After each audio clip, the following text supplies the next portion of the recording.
Hello, everyone. Welcome to G&A Podcast. I am your host, Soberoni, and not Drewy here with... Well, you already said my name, so fuck me. It's a Drewy guys. For once, I actually messed up on the intro, so that's nice. That's a great way to start off the first podcast of the new year. Woo! Not getting our names right. By ours, yes, I not mean just mine. me anymore. Yeah. And we have a huge episode because we're not only covering the little bit of new shows that came out this winter, but we're finishing up the old shows from fall that we didn't get to cover yet. So it's going to be a little bit longer than usual. Also card captors, so that's going to be like an hour in of itself. So let's just get right into it with the last episode of Kekkai, Sensen, and Beyond. Episode 12. Okay. As I try to recollect what the hell happened, because it's been 2 weeks since I saw the episode. Yeah, like a lot of stuff. Well, I do remember happened. for one, the major thing was the huge fight between Leonardo and asshole dude with the Yeah, that was actually really good. That was a really well done fight. Even though I think Leonardo should have died like 50 times over at some point. Yeah. But no, well, it doesn't matter. Not if he doesn't have any vital organs. Over and over and even over. though that's what kills you. Can't just die from blood loss. It has to be a vital organ that gets exactly. That was really good. I think that I don't think it was as epic as the first season's final fight. No, but I like that. It was like, first of all, fucking props to Michelle. Yes. She fucking tackles him. She's like, I am not going to just stand by and be Natalie and search for that nuke button. She has one chance and she made it work. She's like, if I miss, I fuck up. But if I hit this, he's gone. Oh my god. What's with these super disabled girls just trying to start shit? Like, she's tackling some monster that would probably kill her at any moment. Mm-hmm. Fucking Nanali's trying to blow up literally like half of Japan with a nuke. Like, my word. I love Michelle because I wish Michelle was in more episodes. Now, Michelle is my new chain because I'm like, oh my god, there needs to be like entire fucking. She needs her own spin-off series or something where she just tackles people from her chair. She needs to join the group Libra and just tackle the shit out of people. Oh, but I loved her. I love her character. She was so fun. I'm glad she wasn't just like a throwaway joke kind of character or whatever, like a plot device. Yeah. Shout out to Klaus for catching the SOS in time. Like, everything was like very well, like, I don't know. He was just very like, hey, something is very wrong.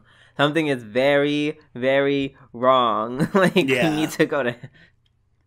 I love the whole last entrance of it. Like, when they all just pop in at the end. Oh, yeah, and they're just like, we're here, bitches. And then... time to start shit. Yeah. Or finish it, I guess. Yeah. I like when they brought back the quote from, like, season 1. Which one? Like, I think the one where Klaus says something about, like, humanity. Oh, yeah. That was nice. There was a lot of good callbacks to season. Like, overall... Yes, Black returns. Yeah, but I was going to say, hey, overall, Black came back, even though that kind of felt like tacked on. What about his sister? Man, his sister's in the opening, and she just doesn't show up. Yep. So, there was a lot of callbacks. Oh, no, didn't his sister show up in, like, the form of a fucking bird or something at the end? Like, the very, very end? I do not remember. Me either, but I'm pretty sure it was, like, referenced. There was some callbacks to season 1 ending in this episode. Yes. Very nice. It was a nice ending. It was overall, I think, a good series, just not as good as the first season. Mm-hmm. Yeah. Yeah, that's fair. Like, out of 10, I'd give it an 8. You give it an 8? I also would give it an 8. I think I gave the first season, like a 9 or something? We didn't rate it, so, yeah. Yeah, we did. I'm pretty sure we rated the first season. We didn't watch it. No, we watched it all, and then we rated it before we started the second season. I'm pretty but sure. Not on the podcast. Somebody go back and watch the podcast where we start the fall season. You don't have to. I don't listen to him because I'm pretty sure we rated it. Literally to prepare for this season, we marathoned all the first season. Yes, and I'm pretty sure as soon as we did that, we came back. We were like, okay, and by the way, our ratings for the first season are. Oh. And I think I gave it a 9. Like that's almost so pointless, seeing how we didn't even. Okay, well, we do a lot of pointless shit. All right. Fair enough. Look at us right now. We're covering the fall season in fucking January. Well, it was a good season, and all the same.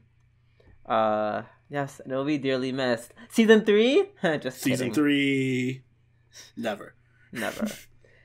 Let's move on to Blend S. Yes. Episode 12. Let's see. They go to a ski resort.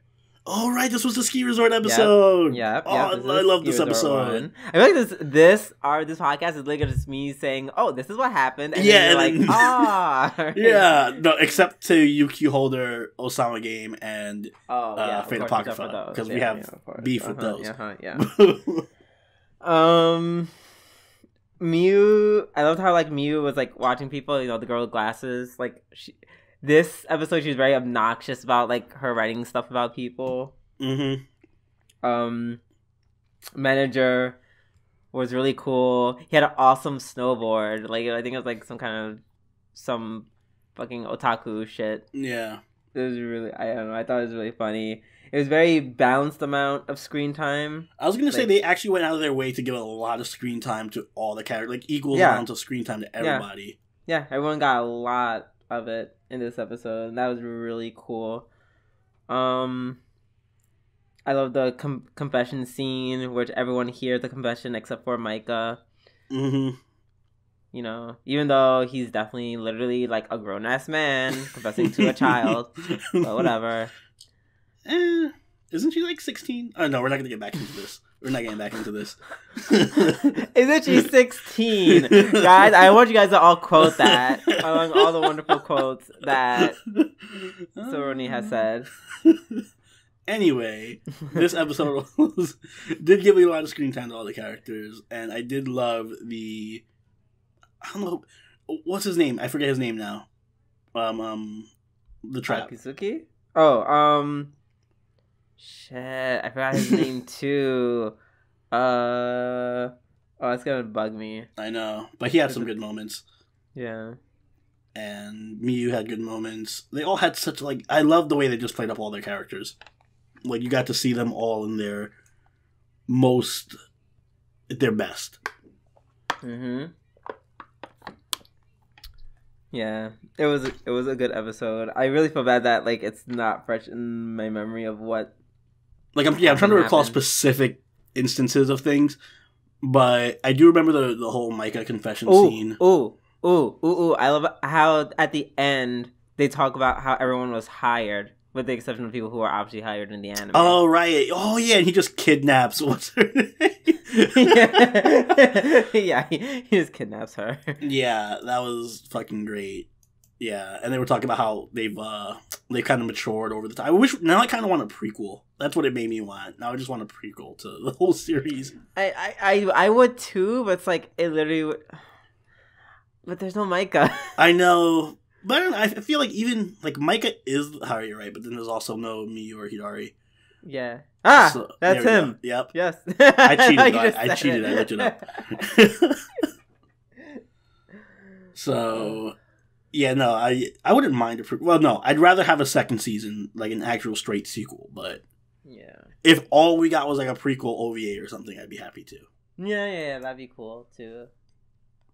No, it was an enjoyable show. It was an enjoyable ride, and it ended on a good, really good episode. Let's see. How would I rate this? I'd also give it an 8 out of 10. I think we're just being lazy with the rating because I'm also going to give it an 8 out of 10. I was literally just thinking, like, what do I enjoy more, this or Kekkai Sensen? Exactly, and it's like, I kind of like both for I think these were the two strongest things we watched. Like, these are the two shows that were consistently both good, really, really good every week. So, I think they deserve the same rating. Agreed. You know what was consistently horrible every fucking week? Ousama Game! Wait, we're skipping that. No, we have to go over, I'm going by popularity. Or by score. It's not Ousama Game. Oh, wait. No, what about... Wait, did Umaru end? Oh, wait, no. I did it wrong way. Never mind. Next up. Fuck, my good transition was ruined. Yeah. No, Umaru's next. Umaru's next. So what happened to Umaru? That is a great question. I'm literally like going through my notes. I'm like, where are my Umaru notes? I'm just gonna say that. Oh, here we go.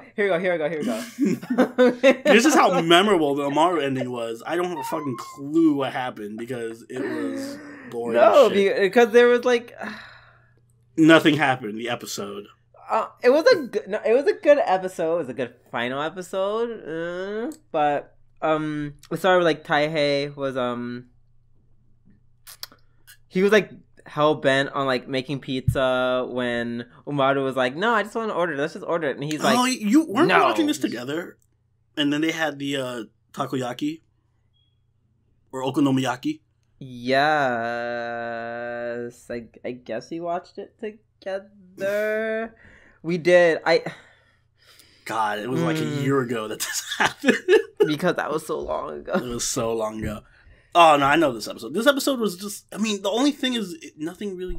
It didn't feel like a final episode. It was just another episode. It was just like a Christmas episode, like... Of all things. Well, it was around Christmas, so fair. And then, that was when they went shopping for Taihei's gifts and everything.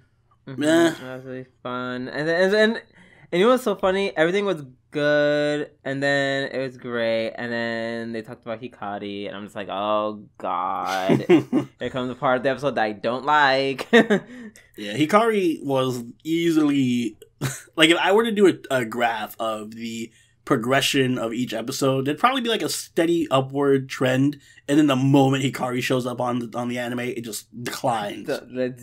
Like straight, like a steep, like 90-degree angle. 90-degree angle down. I'm serious though. No, the Hikari is just such a goes past the y-axis. The Hikari moments, like, I like Hikari because she's cute, but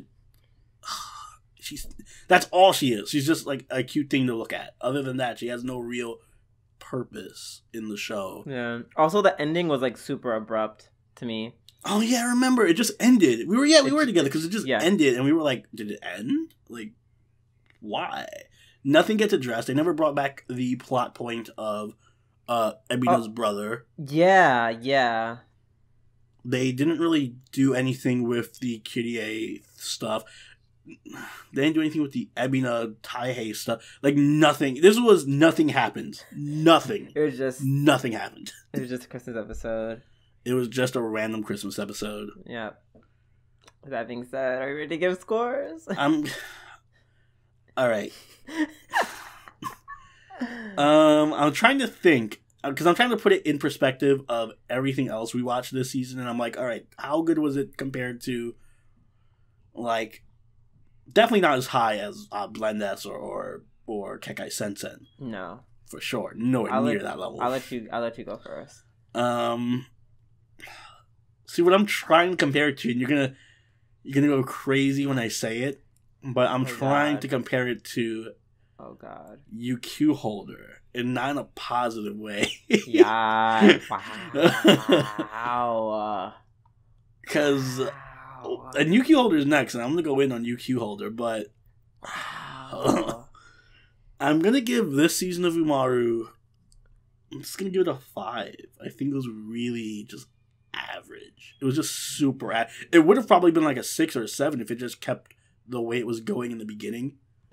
But I mean, the last half of the season was kind of like... Oh my god, I literally must be like... So I am the Paul Bean of G&A podcast. I really must be. You mean the Paul Abdul? Are you gonna cook for us? And say, like, mad racist shit? Maybe. Yeah. You're gonna call me names? Oh... I'm glad I didn't mess up on the pop culture reference this time. Oh god. Wow. That was something. I'm just gonna go ahead and give it my score. A 6.5. A 6.5. Alright, yeah. I'm just because, like you said, there's just a lot of things left undone. Yeah. And I don't know. They could just touch on so many things, but they just didn't. It had potential. It really had potential, and then this Hikari thing was easily the worst mistake. It was the literal, like, the jumping of the shark moment of the series, I guess. Yeah. All right, let's move into. Wait, did you say jumping of the shark? Jumping over the shark. Oh, jumping over the shark. Or jumping the shark. What's it called? Like... Yeah, it's called jumping the shark. Jumping ship? No, jumping the shark.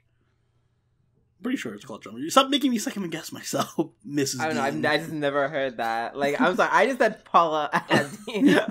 Paula Abdi. Goddamn, I can't say the name right now. Never mind. Let's just move on. Yes, let's go into UQ Holder. Yeah, fuck a fucking good segue. Pop culture references and shit. We're sticking to anime only. Hot mess right now. Oh god. All right. Speaking of hot mess, this episode was literal fucking. I think like a 3-year-old. Like, oh my god, it was so poorly written. It was the epitome of we need to rush the ending. So just put a bunch of shit that makes no sense. And the power of friendship and love. The end.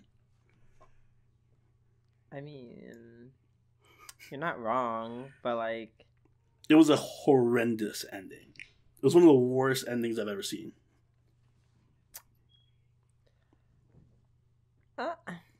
Well, I think the only thing that I won't say the worst. Yeah, I'm like that's a little harsh. Like, no, was it a good ending? No, but like the worst. And because like you're just putting a lot of capital into it because it's Negima. No, that's all. I'm not gonna say it's the worst just because there wasn't enough like emotion. It was not like this was like a 300 episode series and the ending was just complete garbage. It was only like a 12 episode series. I mean, the ending is still garbage, but there isn't as much weight behind it, so it's not as garbage, I guess. But still pretty bad. It was still really bad. There was a show, and spoilers for people who have not seen the 2-decade-old show, but I think it was called My Hime. And it ended basically, it was like a death tournament type of thing. It was really similar to Negima, actually, where it's like high school girls, and they have magic and shit. Anyway, it's like a tournament, and they all end up killing each other. And at the very end, they all just randomly get revived for no fucking reason. It's like that. It was like that ending. It was that bad. It was just everything happened for no reason, and everyone's back, and nothing ever happened. The end. Power of friendship. We all love each other. Yeah. It's weird. I don't really know what to say about this because it's just like. Cause I think I'm not upset about it. Like, I can accept what it is, but I'm not upset about it because I knew it was going in this direction. So I was like, I mentally prepared myself. I'm upset about it because it was so... The series, like, honestly, if they really actually cared about the series and made it 24 episodes or made it 2 seasons or something and didn't try to shift, like stuff 300 chapters and 12 episodes or whatever, it could have been so good. Like, the first 8 or 9 episodes of this show were actually really, really good. But then it just like, we need to rush the ending, so we'll just do the laziest, cop-outiest thing we can possibly do. So I just feel like it ruined itself. Like, it just blew itself up. Yeah. It'd be like if Dragon Ball Z if the Dragon Ball Z anime was right after Goku and Yamcha and them fight Vegeta and Nappa for the first time. Like, right after that, the very next episode was fucking Frieza, Perfect Cell, and Buhan just show up. No context or anything, and just start fighting Super Saiyan 3 Goku. That was what this episode was. Like, you can tell they're missing hundreds of pages of fucking content. So much. Yeah. Huh. You absorbed. Wait, was it the last? Was it the last? It was the last episode where he's like, "Oh, you absorbed my magic Erebon, and you can also do the same technique that took me literally so long to master." That and the whole, oh, why are all my students back from the dead? Oh, because we're all part of your memories, and also this UA and that UA are not the same UA, so don't even think about it. Or whatever. Yep, we never got an explanation for that. We put all of our DNA in. Yeah, I'm like, I was literally like, were they tampering with like the lab or something? Like, were they in the fucking test tube just like spitting in it? That's not how it works. That's how it works in my mind. That's how it works better than any explanation we got from this show, okay? So let me stick with that. I do like that we got to see, of all things, fucking Zazie and Kufei.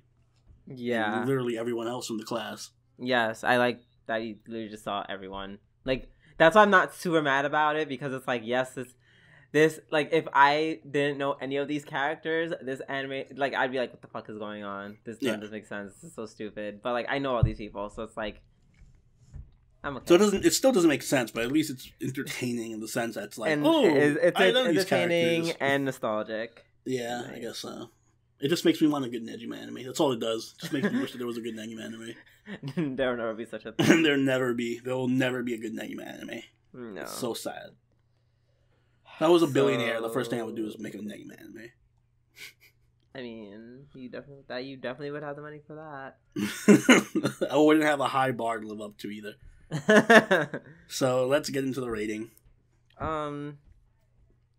I'd give it a 7. Oof. That's generous. Well, seeing how you were comparing fucking Himouto to this, like, here's the thing. If it was the first 8 or 9 episodes we were rating, I would have given it like an 8 or 8.5. That's how good it was. Me too. That's why I'm giving it a 7 instead. I'm going to give it a 6. Yeah. Oh, I was leaning more towards 5.5, but now that I vented a little bit, I'm like, no. The first 3 quarters are just so good. It was just this horrible last 2 or 3 episodes were just so bad. So, a 6, I think, is the most fair. A little harsh, but then again, it is. It's better than your average anime, but it's just the last 4 episodes are so bad. It's just a tragedy. Yes. Speaking of things that are tragic, it's so sad that we have to say goodbye to Ousama Game. I'm so heartbroken. The happiest day of my life that I get to live this moment shitting on Ousama Game and never have to see it again until the eventual apocalypse that is the season 2 of Ousama Game. You'll see me in the trains. Many people will be like, 2019 is the new Y2K, and I'm just gonna hold up a sign like, Ousama Game Season 2, end of the world. The end is nigh. Repent. And then I'm going to drag him back to my basement because he needs to make more spotlights. More spotlights. Yes. But Ousama Game ended the way it should have. Really fucking stupid, batshit insane. Is it weird? Like, is it weird that I'm disappointed in the way it ended? like I just I don't know how I feel about this. It's just like, my thing with anime is if they're going to be stupid, I feel like they need to commit. I feel like this season finale did not commit to the stupid.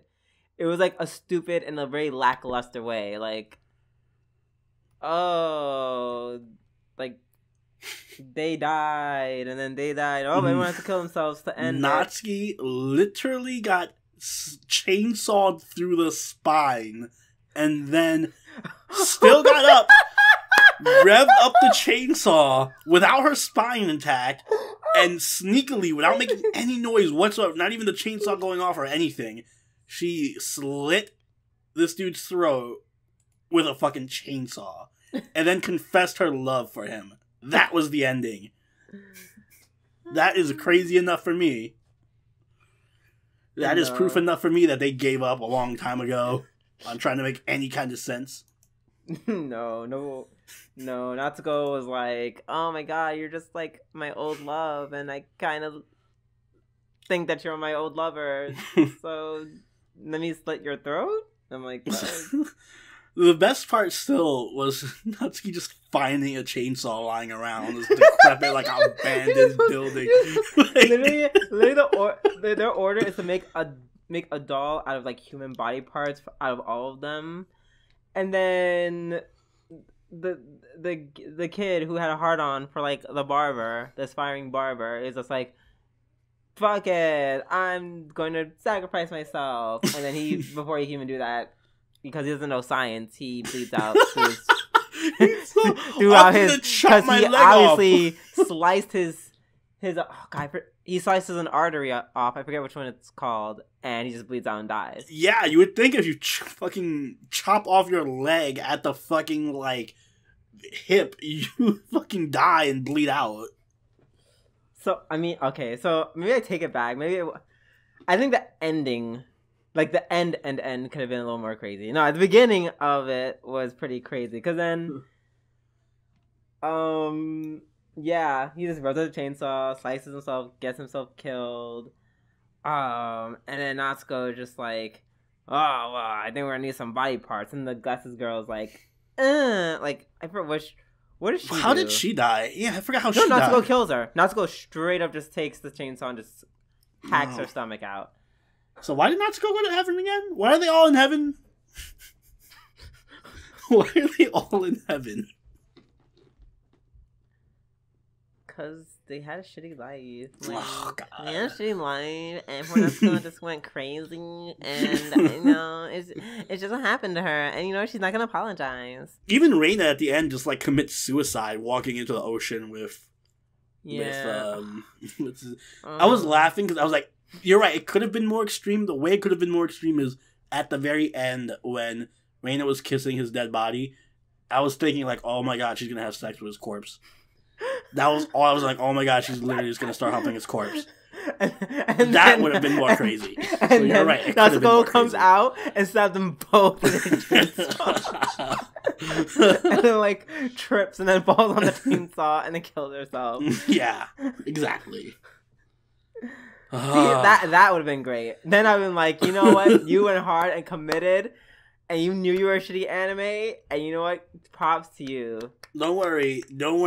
They'll have a second chance to get it right, because we got the best teaser. Season 2. Of all things to fucking get to season 2. Of course, Ousama Game gets to season 2 or whatever. So great how they're like, oh, well, this can die with us. All we do is just kill ourselves. Yeah. Season 2.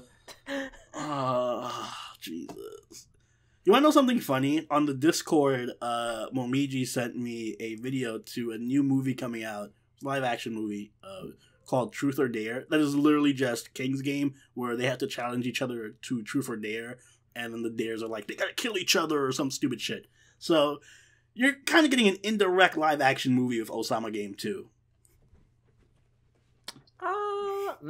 Hey, I heard that was gonna be like, no, but I'm like, hey, if I ever was just like, I don't know, having a very lazy day and decided to eat an edible, allegedly, and then just watch that movie, that might be like the best entertainment ever. I hate this show. I'm glad it's done. I'm glad. I'm so happy. I hope season 2 gets stuck in, like, production hell and never comes out. And it's like 20 years from now it gets released or something. And then Drew and I have to do, like, a 20-year reunion special. Just to review. I'm like, hey. Gross. Hey, that's implying that we aren't still making content when we're 40. From our nursing homes.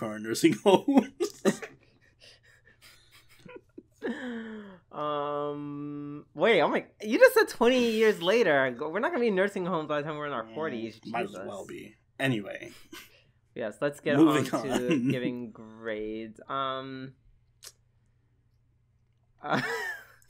This shouldn't be hard for you. I've been thinking about this grade for like the past 2 weeks. I already know what I'm giving it. Just because it made me laugh and kept me entertained. I'm gonna give it a 2.5. I'm giving it a 1.5. It gets, for me, 0 would literally be you're not even an anime. It's like some kind of, I don't know what. So 1 would be horrendously bad, and it gets the 0.5 for at least having the chainsaws at the end. Otherwise, it would have been a 1. If it wasn't for the stabbing through the spine chainsaw thing, then it would have been a 1. Oh, man. Goodbye, Ousama Game. Goodbye. Goodbye, fair friends. Until we meet again. Alright. Next up, we have... Yes, the final anime of the last year. Fate Apocrypha. Which is talk about 24 and 25. But I guess we'll just talk about it. Did we not talk about 24? No, we didn't. I'm pretty sure we did. We did not. Oh. Well, I'm here to tell you that we... Wasn't 24 the episode with Mordred versus... Nope, that was 23, unfortunately. Oh, fuck. What was 24? 24 is... Masuka talking more about, like... I think this is, like, he was in the Grail. And he was just talking about his wish. And talking about... And, like, he actually... I think he reveals his wish. Like, I want Third Order magic or something. Oh, yeah, it was the giant fight scene episode. You're right. That's all you had to say. Just giant fight scene episode. Yeah, the giant fight. Yeah, that was a giant fight. I mean, that was actually a pretty decent episode. I actually did. No, it was really good. It was a really good episode. I actually enjoyed it a lot. For having a bunch of characters I don't care about, that was a good episode. Yeah, Joan finally dies. Using her ultimate attack. Amakusa does his crazy ass fucking reality warping spirit bomb thing, which is super cool. Yeah, and they had a little bit of that leftover budget from the other episode. I'm once again, when we talk about why I just never like Amakusa, any kind of Shiro. Because they all, like, at the core of their beings, they do all this shit to be all like, oh my god, let's try to save everyone. And this unrealistic notion of trying to save everyone.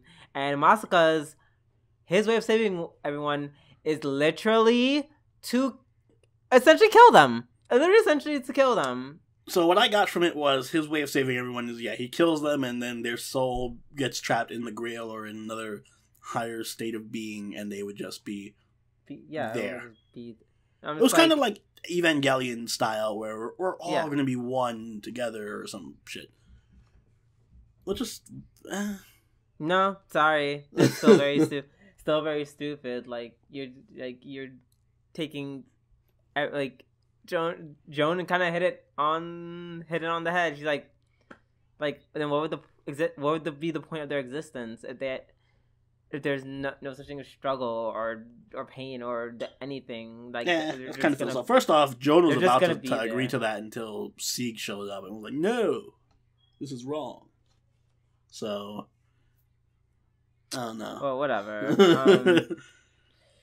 But yeah, no, it's just so stupid. Like, the mass genocide of humanity. Like, that's how we cure. I mean, things. I get that I'm not going to say it's a good idea, but it's euthanization. There is no real way. Euthanization in the highest order. There's no real way to be like, how do you want him to save everyone? Like, what would be the alternative to what he suggested? There is no alternative. Stop trying.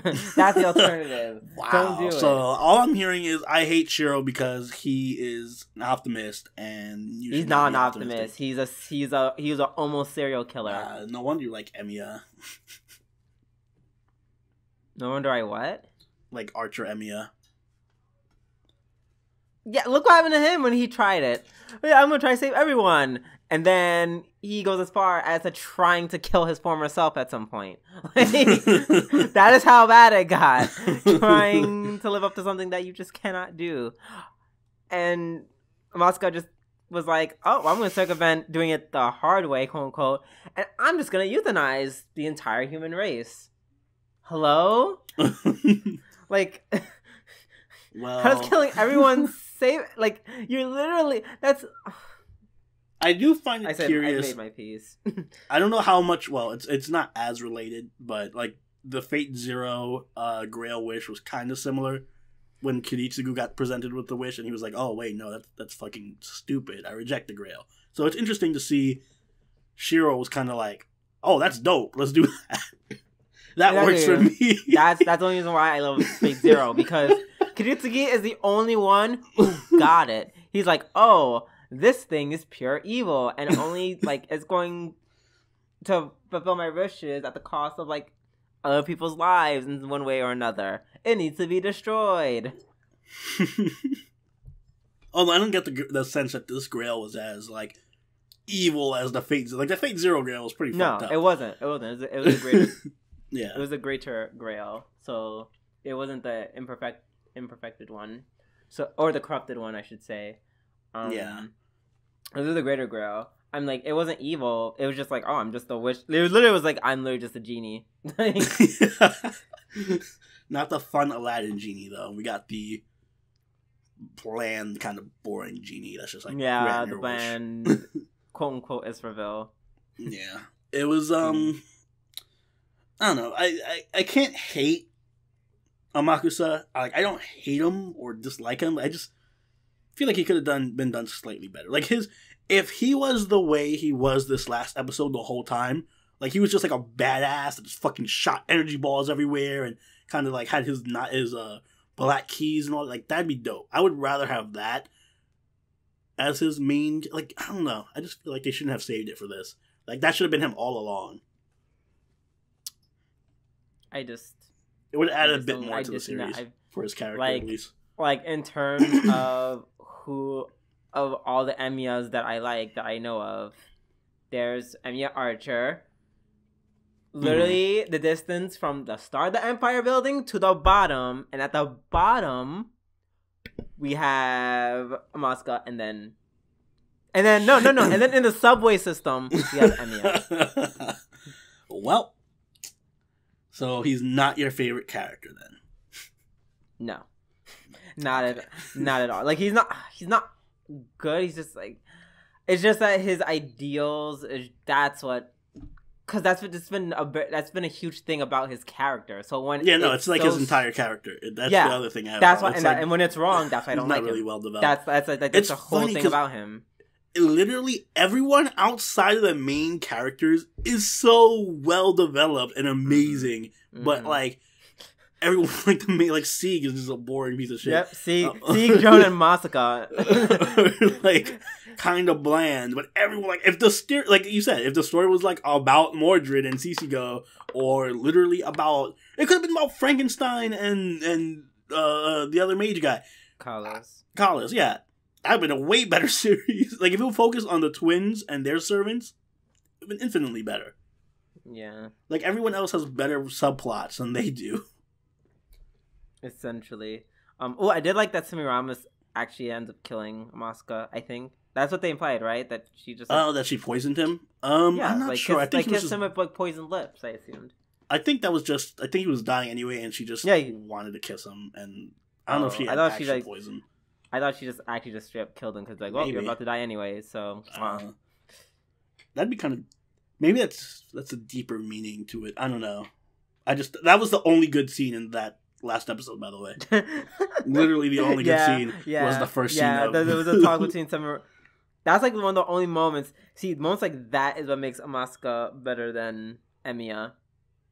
Pretty much anytime Semiramis is on screen, his interactions with, like, other characters is what makes him... It saves him from being in the subway with Emiya. From being eaten by the rats in the subway, like Emiya. Yeah. That was the one good scene in episode 25. The rest of episode 25 was just dumb. Yeah. Honestly, I'm not happy with this ending. I knew the ending was going to be bad. Because I didn't care about any of the characters. But, I mean, I kind of care about Astolfo, but Like, yes, and she lives! Yes, she's the only one who lives! Yeah, Astolfo lives. The trap survives! How do they explain that? Or do they just not? They're just like, oh, What? Astolfo lives. Astolfo just gets to stay. I think he just made a wish. I assume he just used the Grail to have her stay. Well. See, used it to turn into a fucking...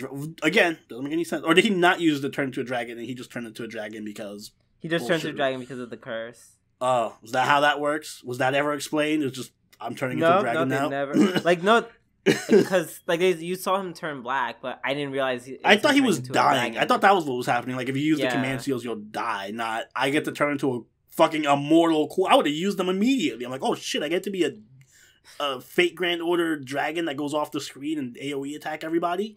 Do that. Fuck that. Then what was the point of anything? He's still alive. He's immortal. He's a fucking immortal dragon now. Well, because, the whole point... I get why. Because the whole point of him being resurrected is like, see, now you can finally, experience humanity because you've been given the second chance of life. And now instead, actually, he's just a dragon who has to stay in another dimension alone for the rest of his life. But then Joan meets with him, and he turns into Sieg again, and they live happily ever after. Yeah. That was the issue I have. That was, the ending was just too sweet and happy. Like, I don't mind a happy ending, but this was just, too implausibly happy. And then they all live happily ever after, and he got to be an immortal dragon that lives with his waifu, and Astolfo fucking does whatever he wants to do, and Callus now gets trained by Waver, and yada yada. No, that's, no, don't do that. You don't have to be super dark like Fate Zero, but there's ways to make yourself it was just too sweet. It was unfitting of the series as a whole, I think. There was no intrigue left or anything. There was no melancholy in it. There has to be some sense of intrigue and melancholy. It was too nice. It felt too perfect. Yeah, the whole Joan coming back thing, that kind of killed it. I was going to be oh wow, that's so cool and ironic because they tried to make him so they literally tried to make him human so hard in this entire season, and he ends up turning into a dragon and literally spending eternity in isolation, which is pretty much the exact opposite of being that would have been interesting. If he was whatever, I mean, it still would have been stupid he turned into a dragon, but if he was forever alone in isolation as whatever, at least that would have been slightly more interesting. There's not kind of an ironic twist to the fact that he was so frail and limited in his lifespan, and now he gets to be forever alone. But it was just dumb. It was just dumb. It was just we need to finish this type of ending, and we need to make it perfect and tie up all the loose ends, and everyone needs to be happy. So I don't know. It just rubbed me the wrong way. Yeah. And I was comparing it to the Dean anime, the 2006 Fate Stay Night, which triggered Drew. How fucking dare you? But in all honesty, first off, the 2006 Fate anime is actually pretty decent. People hate on it for no reason. No, because it's bad. That's why people hate on it. It's the worst Fate anime, but that's saying this is the worst fucking chocolate bar or something. It's still a good fucking candy. Not if your chocolate bar is made out of shit. Except it wasn't. It was still made out of chocolate because it wasn't a shit bar. It was a chocolate bar. It was a shitty chocolate bar or chocolate shit bar. So there was shit involved at some point. The fact that I have to even compare the 2006 Fate Stay Night to Fate Apocrypha is probably going to give away that I don't think very highly of this one. It had really good moments in it, like the Mordred scene, the end of this one with Amakusa. Some of the fight scenes were really good. Obviously, the Karna one, the fucking airplane fight. That's why I'm very conflicted. There was a lot of good moments. There's so many good scenes because not involving the main three characters. Yeah, exactly. I feel like there was it's a string of really, really cool, amazing moments that are linked by kind of weak story with a lot of plot holes and some boring moments in between. So it's hard to give it it's not like it was Fate Zero where it's like, oh my god, maybe there's one or two weak spots, but the rest of it's amazing, or Fate Unlimited Blade Works where it's like, this is still amazing or whatever. Wait. Let me make something very clear. It's not that I didn't like the first Fate story. I did. Unlimited Blade Works was wonderful and great. I'm just saying the first anime. Well, the first anime's problem wasn't the story. It was more so that it was just like poorly animated and a 2006 anime that didn't age well at all. Yeah, no, it was so like shitastic. Like I was like, wow. I saw. My mistake was seeing Unlimited Blade Works the movie, and then I saw Fate Stay Night, and I was like, what the How fuck to is not this? Get into the Fate series. Yeah. Set your expectations low by watching Fate Stay Night, and then watch everything else. The rest. I think Fate Stay Night, like if you were to ask me which had a better plot, Fate Stay Night or Fate Apocrypha, easily Fate Stay Night. Just talking about the anime, not even like the visual novel, which is obviously way different and way better. But I don't know.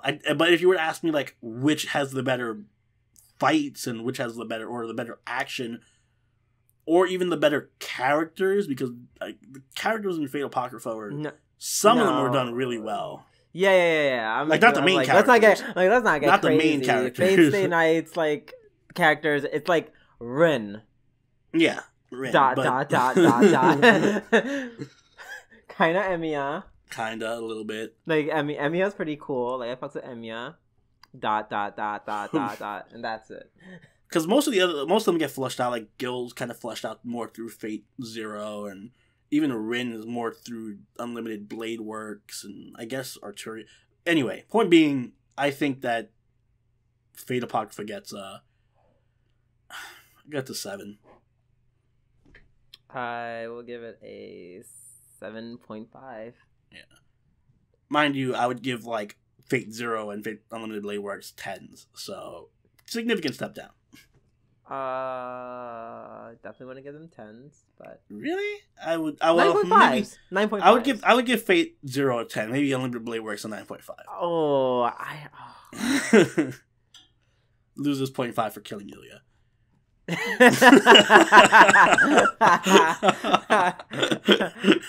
was like, oh, that girl's so obnoxious. And she gets killed. I'm like, yeah. I don't know. Well, it doesn't matter because we're not reading them right now, so I don't have to give an answer. Yeah, don't worry about it. Let's move on to the new season of anime. Finally, yes. Yes. Let's start with Citrus, which literally, even though we only did like 3 anime this week. Only 3 anime shows came out this week or this season. Citrus would have been my. I think it's gonna be like a season favorite for me. Like I can just. Citrus was fun. This was a fun. I love it. Like I'm in love with the main character. She is so relatable. I knew you were gonna like her. I knew you were gonna like her. Yeah, of course. How could I not? I love her. Like she just has like. She has like such a she doesn't feel like a Gyaru gimmick, like like when we were watching Hajimete no Gyaru. Not that I didn't like the Gyaru from that one either. Like although she kind of does remind me of her a bit, but that's she feels very real, like authentic. Yeah, like you can see her like sometimes she'll put up a front and be like in front of her friends and stuff and be like, oh, don't worry, I'm gonna pick up a guy like that and all that shit, and then there's other moments where she's just really obnoxious and annoying, and then other moments where she's really sweet and naive and cute. I did love the moment where the scene where she tries to put the phone in between her bra and it just she's like, oh wait, I have no boobs.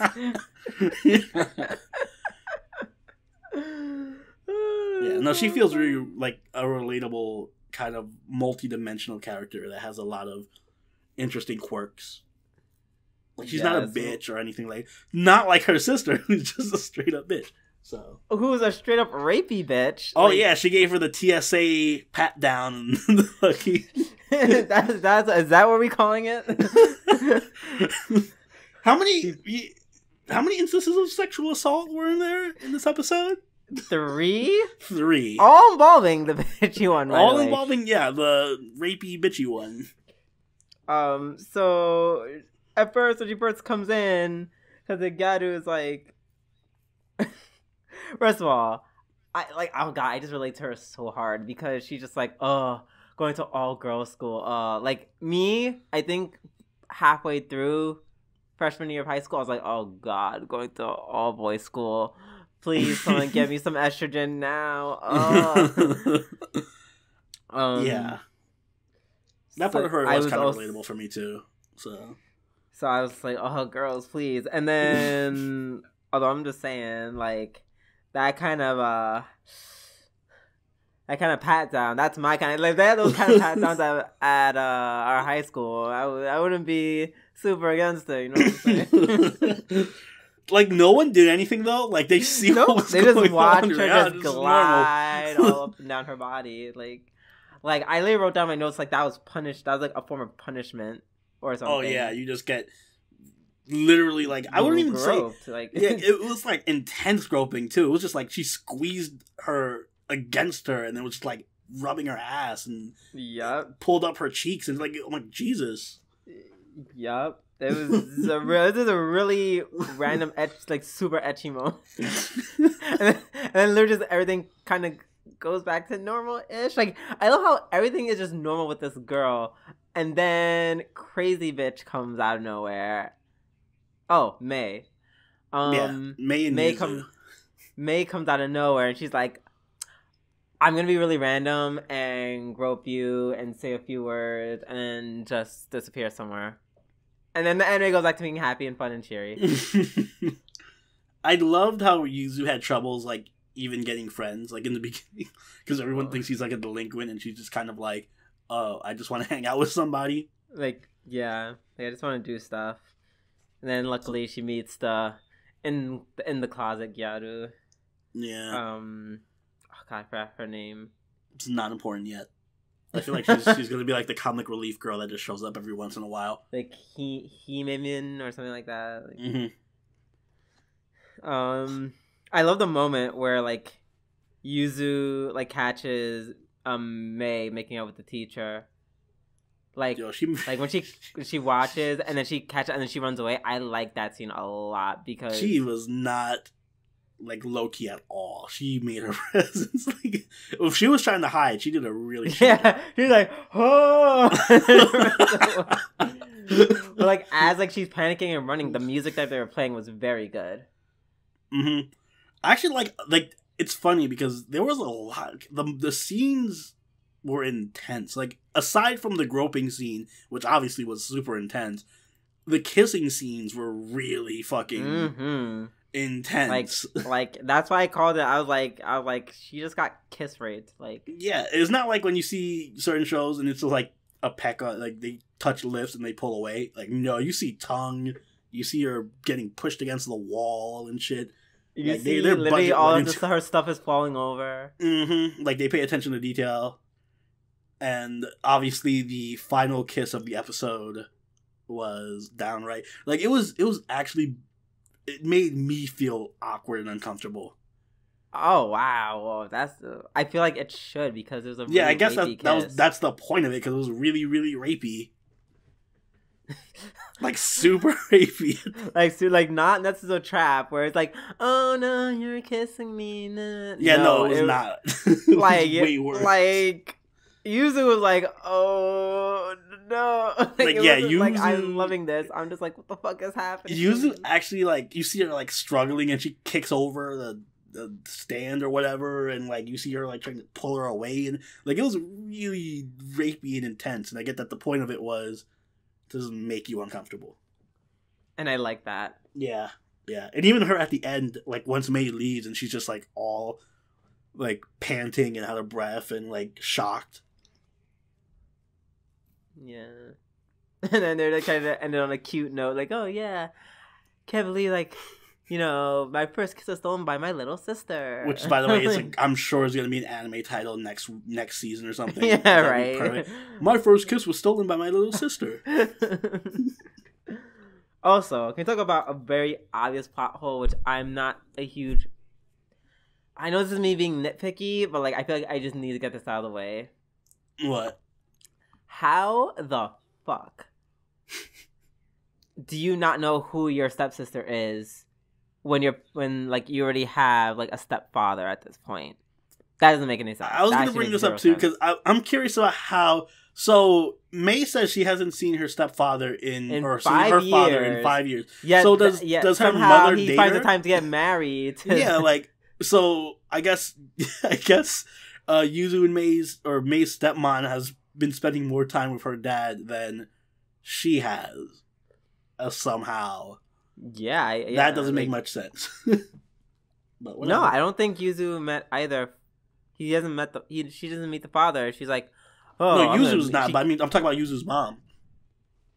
Oh, like, how would their relationship work?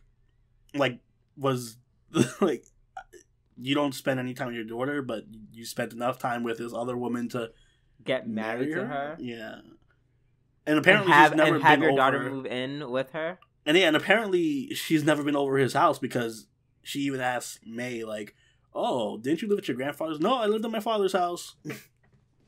So I don't know, kind of weird. Yeah, it's very sketchball, and of course he's just not in the anime. And yeah, he's just not there. I think Yuzu's part, she's just oblivious because she didn't even know she was going to an all-girls school. She just doesn't ask questions. I feel like she's not the type of person who asks questions. Whatever, we're moving and you're transferring schools. Okay.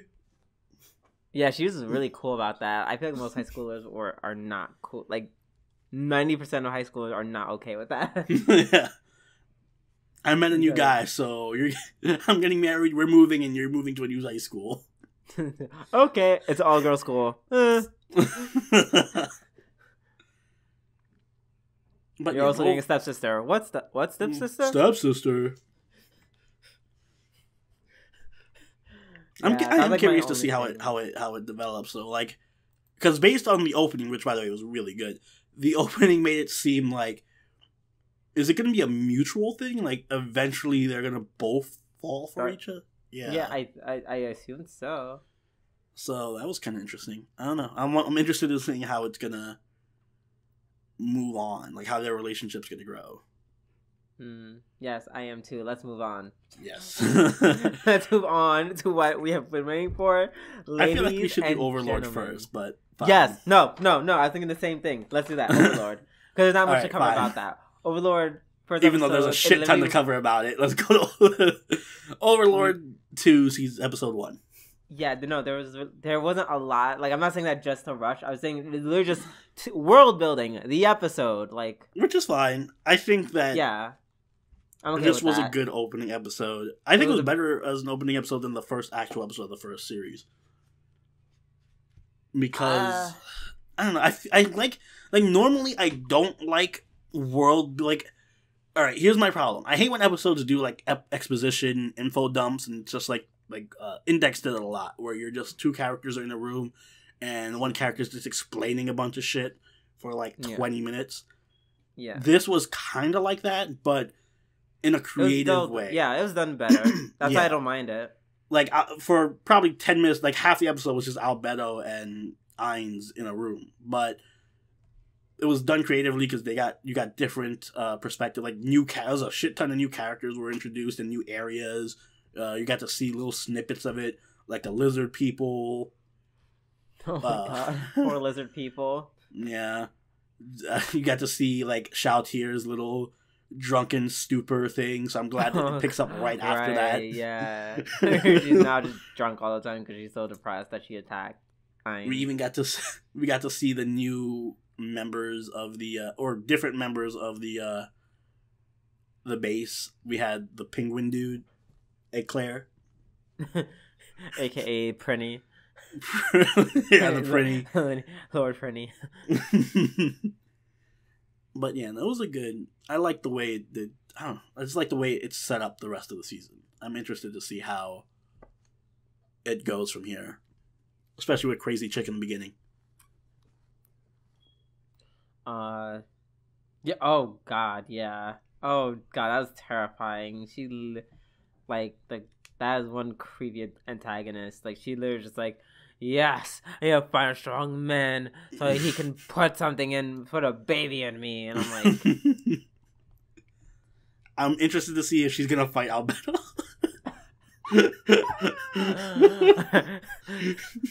Yes, I'll fight Ainz and he'll put a baby in me, and then Alberto just goes Super Saiyan. I'm hoping that actually does happen. If that happens, maybe the show 10 out of 10 immediately. And it's good because we've never even seen Albedo fight, so that'd be interesting. Most definitely. But yeah, solid first episode all along. I thought the lizard people. I thought the main lizard person that they were like, the red one. Yeah, I thought he was like from the human world. Didn't they make reference to the human world in the beginning because they were kind of like she was playing with the Rubik's cube and she's like, oh, this was a gift left behind me. So that's interesting too, I guess. But yeah, I think the red lizard dude is gonna like. I think he's hiding something. He's gonna betray everybody or something. He's the way he was talking with the king lizard. I don't know. I feel suspicious of him. Yeah, I feel like he's gonna be evolved a lot more in the plot, and I'm looking forward to that. Yeah. Okay, now enough about that. Now, ladies and gentlemen, last but certainly not least, and of course my episode of the week, and I guess mine as well. Yes, I should. Sorry, excuse me. The episode of the week, as if there could be any other. Yes. Card Captor Sakura, Clear Card Hen, episode 1. I'm just gonna shut up now. Well, first of all, Keto's beginning part, like, so funny. That was so cute, so funny. Oh my god, like literally everything about it was hysterical. It was nice and quirky. It was nice and quirky. It actually reminded me of like the first actual series where they did little cute things like that. Yes, like Keto, Keto is still like, he still got it.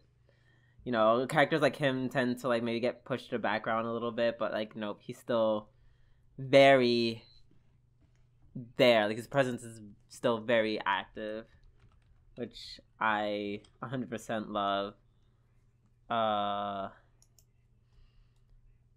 And the opening, God, it makes me forget. Clamp is so fucking pretty. Like they are just so pretty.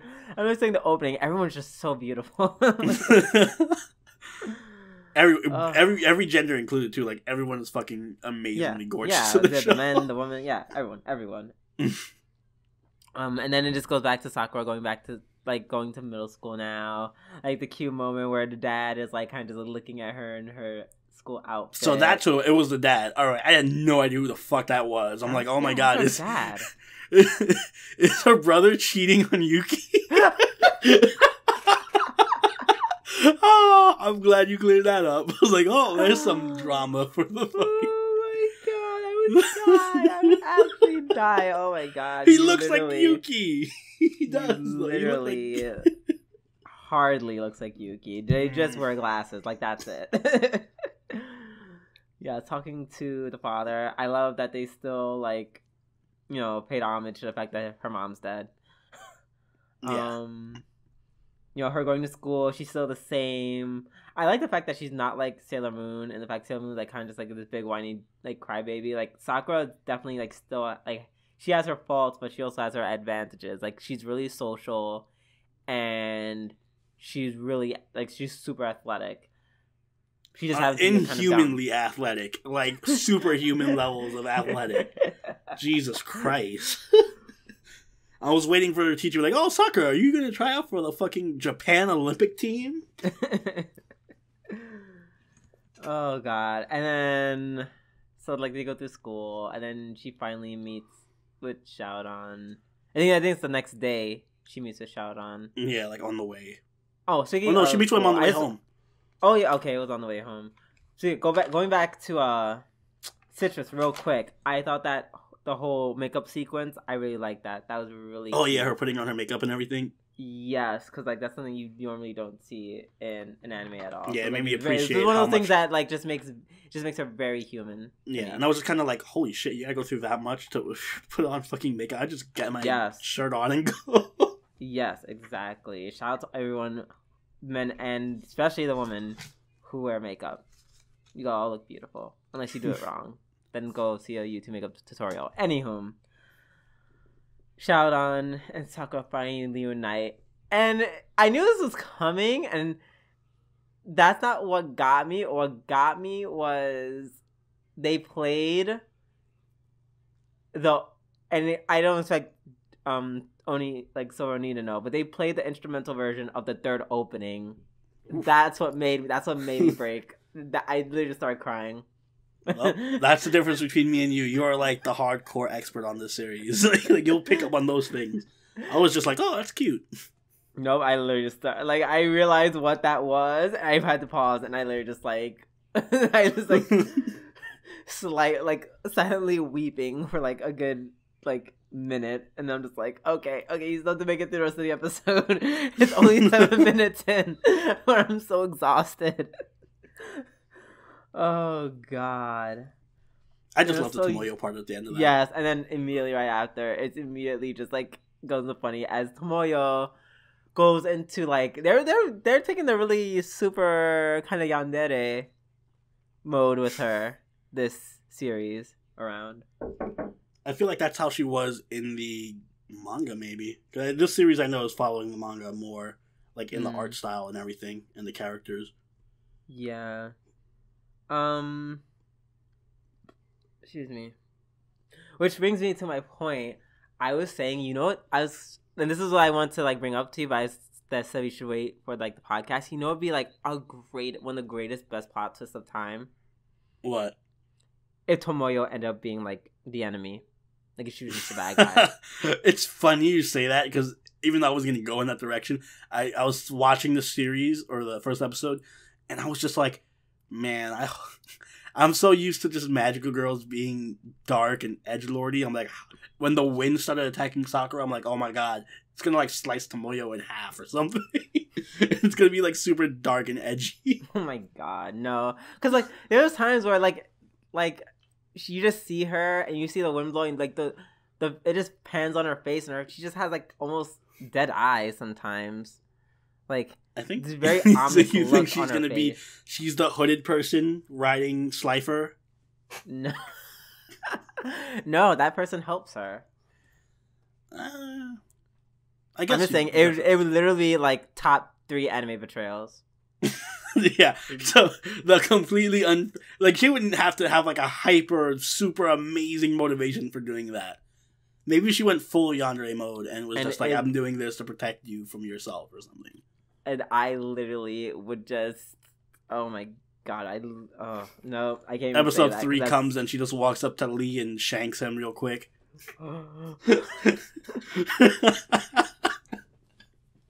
Oh my god, like, I don't know. I can actually see her doing that, like just walking up to Lee and smiling at him with her dead eyes. And then yeah, just like, you can totally see it. That's my knife thing. In his heart. She would make a great bad guy. Make her a bad guy for at least for like she 1 would. season. Oh, she actually would be a great guy. I mean, it wouldn't make any kind of sense, but she would be a good enemy, I guess. I don't know. Maybe we find out that like, oh, Sakura's mother had powers, and like, I don't know, killed someone really close to like Tomoyo because they're kind of family-ish. This is what Madoka has done. Now we can't just enjoy a cute magical girl show anymore. I know, right? We can't. Someone has to be evil. Someone has to kill someone. Yeah, it has to be extreme. But you know, I'll take this too. I like this too. I like Tomoyo just being like. I think Tomoyo just represents everyone else who's also just like fawning over Sakura. Yeah, I think Tomoyo represents the viewer. Like, I feel like Tomoyo is me, because she just, even her little outburst moment where she's like, oh yes, the return of Card Captor Sakura is here. And yeah, I know, I was just like, oh yes. And then maybe she does represent the viewer, because every time you see like Lee and Sakura, then she's just like staring and stuff. That's like the viewer's doing. We're getting meta with this. Yeah, right. I didn't love it, but I was just like, it was very interesting. I guess I forgot, because there's a lot of little details about this show, like a lot, and like I kind of got thrown when like they went to Yuki's house and they're like, oh, it's an emergency, and then Kenneth comes out and is like, it's an emergency, and then Yuki's just like, okay, transforming. I'm like, wait, why are you transforming? It's morphing. There's no fighting. Yeah, right? I'm like, we're not fighting anyone. Why are you transforming? But then that's because they, like, I guess, I'm pretty sure they talked about it at some point. I just forgot, like, that Yuki doesn't have any, like, memories of being involved they did in, like, mention anything. that. So, like, he doesn't know anything that's going on when his other form is there, but he knows he has that form or something? I think he's aware that there's, like, something in him or some extra part of him. He doesn't know what it is. I didn't even know he knew that Sakura was a magical girl. Who? Yuki. Oh, he doesn't.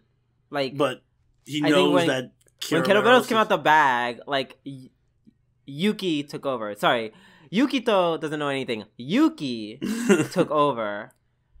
Like, I called him Yuki for short in my head, but I know the difference between the two, so sorry. Just to clarify, Yukito, who is the human, does not know anything about this. I thought Yukito was still in control when Keroberos popped out of the... No, at that point, Yuki took over. When Keroberos came out, Yuki is like, oh, it's my turn. Alright. And then he transformed. Fair enough. I really like the funny moment with Lee's like classmates. Like I love like they still have like cute little funny moments. Yeah, it's actually weird because I haven't seen Card Captors, since I was like a kid. So my impression of Lee was like his first appearance, where he's kind of like antagonistic and a little dick. Yeah. And no, just seeing him totally like he is now, out. it feels awkward now. I'm like, I know, like, no, I mean, I guess I'm used to it. Like, I want him to be more Vegeta-like. I want him to be Vegeta to Sakura's Goku. Oh God, that was the greatest time when they both were like at each other's throats fighting over exactly. Yuki. Like these two little kids, a boy and a girl fighting over a teenage man who's like has a relationship with the girl's older brother. You see, like, do you see what I just heard? What I just said? Yeah. This will be a kids show. Like, I love it. You know what the funny thing is? I think I mentioned this before, but both our favorite characters this season, I'm assuming Sakura is going to be your favorite character, are voiced by the same person. Are we talking about Nero and Sakura? Yep. Oh my gosh, he's gonna make so much money. For real. Oh my lord, so much money. I can totally see it. Now I'm like just thinking see Sakura and Nero interchangeably now. I hope Sakura does an Umu at one point. That'd be so funny. Oh god. And I love when Sakura encounters like the new card, quote unquote Gale. I'm like, really? Like, I liked her is that uniform that she has on in the opening, which by the way the opening was pretty good, and the ending was pretty good too. They were both really good. But the outfit that she has on there, is that like her new school outfit? Yeah. No, not new school outfit, like new Card Captors outfit. You mean the one that she had, like, was it? I thought like she had all only, white. I think that was in the opening. Yeah, it was in the opening. Yeah. Well, she doesn't really have a standard. I don't think she has a standard one per se. I feel like she did. Didn't she have a standard outfit? Like, I don't remember. They went through a lot of fucking outfits. I'm saying a lot of times. I can't wait for that to come out too. The cards went off. Like, the cards went off at the school. Mm-hmm. So she would just be in her school outfit, like at least like a quarter to like half the time. Yeah, but I feel like didn't she have like a defining outfit? Like there was like a main outfit. Hold on, I'm looking this up. I was gonna look this up too.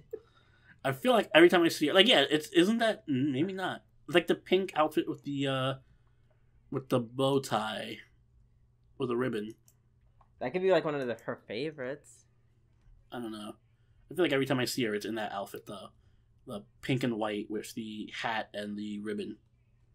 I think I know what you're talking about. Okay. Thank you. I literally just said main CCS outfit, and they already knew what I was talking about. I just typed in Card Captor Sakura. But yeah, no. So I guess not. I don't know. I'm interested in seeing the other outfits that she does get. I'm sure they're going to be very creative with it, like they were in the original series. Exactly. Yeah, but there is one that they really liked. I think, or they used it in the anime. I forget. But yeah, I can only imagine everyone just over the years they had so much time to prepare new outfits. That's what they did the whole 2 decades. Yeah, they're like, shit, we need some more outfits. Just need to make some more outfits for Sakura. Anyway, at the risk of doing this episode for the entire night, I'm just going to end it at saying it was a really good first episode. Obviously, it's my episode of the week. And I'm way looking forward to more from it. Guys, I'm telling you guys right now, this just might be my episode of the week every week. So it probably will be. Something outstanding has to happen. It'll be for me until Fate Extra pops up, and then that's going to be my episode of the week every week. So you guys have been warned. Oh, wait, it doesn't say how many episodes this is going to be, does it? Hopefully no, it's 22 episodes. Shit. Hopefully it'll just be endless. No, it's not 300 episodes. Fuck. That's fine. I guess with that being said, take us away, Mr. Yep, I will. Alright guys, thank you so much for joining us today, and up on top of the screen right now is a list of all of our contributors, and if you want to be a contributor and have your name on this list, as well as receive a bunch of other really cool and interesting, I was going to say advantages, cool and interesting perks. Perks, yeah. Yes, I was going to say benefits, it's like benefits. Insurance or something. Yeah. Consider subscribing to our Patreon. Link is in the description below. And other than that, I think that about covers it all. Do you have anything to say, Drew? I literally just want to get a tattoo of card captors, literally on my body. If I ever start getting tattoos, it's just gonna be a collage of all of her costumes on my skin. Okay, have fun doing it. Maybe, guys, if you donate enough to our Patreon, we can fund Drew's massive body tattoo of Sakura. So let's get that going. Until next week, this has been Sober Oni with Doobie Doo Desu. And we'll see you next week. Later. Bye.